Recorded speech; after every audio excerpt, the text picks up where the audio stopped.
आज आज से ठीक 2 वर्ष पूर्व 14 फरवरी 2019 को पुलवामा में जो हमारे अमर बलिदानी भारत मां के वीर सपूत, जिनको पाकिस्तान समर्थित जैश-ए मोहम्मद के फिदायीन ने विस्फोटक से भरी गाड़ी से हमारी केंद्रीय रिजर्व पुलिस के बल के 40 जवानों को शहादत दे दी, उनको भावपूर्ण श्रद्धांजलि और शत शत नमन। इस घटना के फौरन बाद हमारे देश के मजबूत नेतृत्व ने कोई चुप्पी नहीं साधी, साथ के साथ ही चेतावनी जारी कर दी कि जिसने भी ये गलती करी है, बहुत भारी गलती करी है और इसकी बहुत भारी कीमत चुकानी पड़ेगी।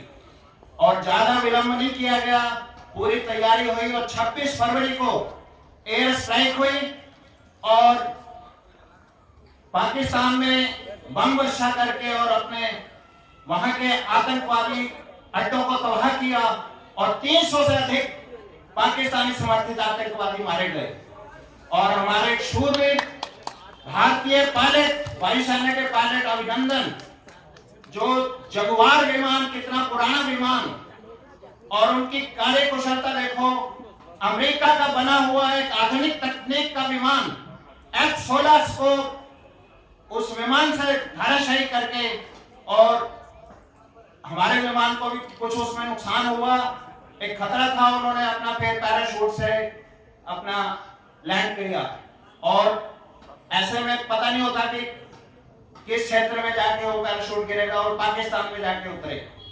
तो जैसे उनको पाकिस्तान में जाने का आभास हुआ और भारतीय नेतृत्व को पता चला कि हमारा पायलट पाकिस्तान में जा चुका है, और साथ के साथ अल्टीमेटम चेतावनी दे दी कि हमारे पायलट को किसी तरह कोई यात्रा दी गई, कोई किसी तरह नुकसान पहुंचाया गया तो 24 घंटे के अंदर अंदर हमारे पायलट को रिहा किया जाए, नहीं तो उसकी खामियाजा भुगतने के लिए तैयार रहे। उसका परिणाम हुआ कि हमारे पायलट को सुरक्षित, बिल्कुल ठीक ठाक हमारे को सपोर्ट किया गया। जबकि इससे पहले कितने हमारे सैनिक पाकिस्तान पहुंच जाते थे, पायलट वहां पहुंच जाते थे, उनके साथ इतना दुर्व्यवहार होता था, यात्राएं दी जाती थी, उनको शारीरिक और मानसिक, और आखिर उनको मार दिया जाता था।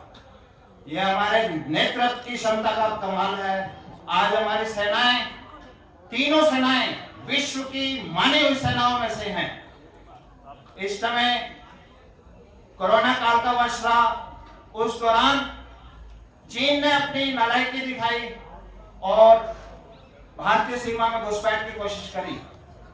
3 जून 2020 की बात है, बातचीत भी चल रही थी, तो हमारे भारतीय खेमे से बिहार रेजिमेंट के कुछ जवान चीन की शिविर में अपने बातचीत करने के लिए, विरोध जताने के लिए गए, और समझौते के तहत वो हथियार लेकर नहीं गए, जबकि वो बातचीत करने गए थे, शांतिपूर्ण बातचीत करने गए थे, और वहां उन्होंने उन सैनिकों पे हमला किया, लाठी डंडों से, कील लगे राडों से, और काफी हमारे सैनिक, उसमें लगभग 20 सैनिक हमारे शहीद हो गए।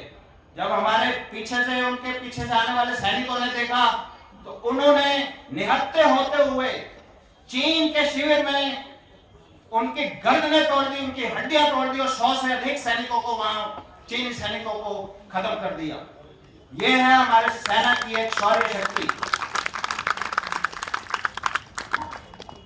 विपक्ष, जबकि राष्ट्रीय मसले होते हैं, सेना के मसले होते हैं, उसमें एक सीक्रेसी होती है, गोपनीयता होती है, उसके बावजूद हमारे देश के विपक्षी सेना के मामले में, सेना तो अपना शौर्य पराक्रम दिखा रही है और उससे अपने सबूत मानने की कोशिश की जाती है।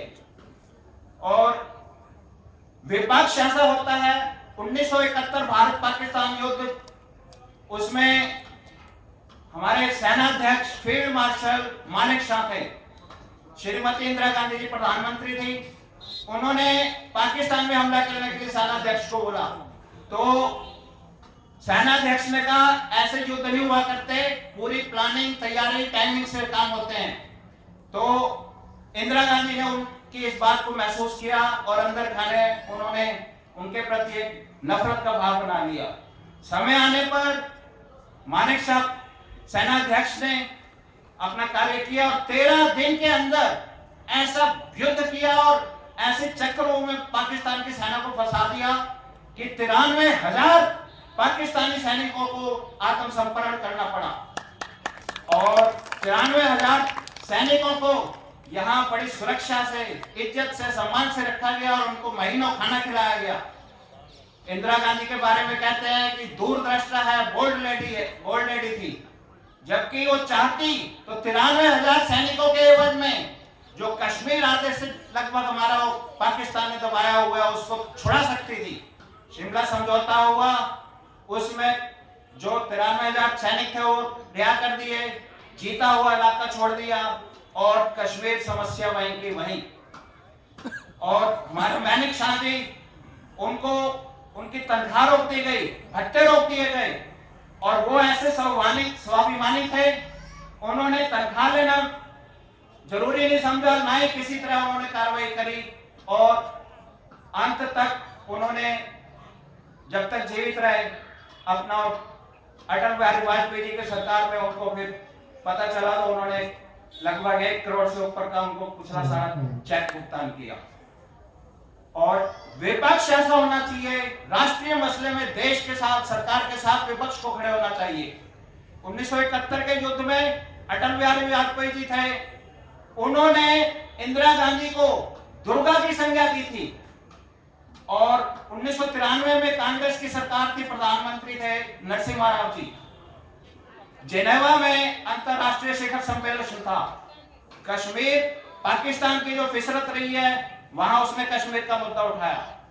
तो भारत का विदेश मंत्री थे सलमान खुर्शीद, उनके पास कोई जवाब नहीं बन पा रहा था। नरसिम्हा राव जी ने आखिर अटल बिहारी वाजपेयी को योग्य समझ के, जबकि वो पक्ष के नेता थे, उनको भेजा और उन्होंने अपने भारत का पक्ष रखा और वहां भारत की एक साख बजाई। ये होता है विपक्ष। हमें देश के साथ, देश के सैनिकों के साथ उनकी कुर्बानियों को स्मरण करना चाहिए और जिनके बलिदानों की बदौलत हमारा देश सुरक्षित है और हम सुख चैन भी सोते हैं। उन्हें भावपूर्ण श्रद्धांजलि, शत शत नमन।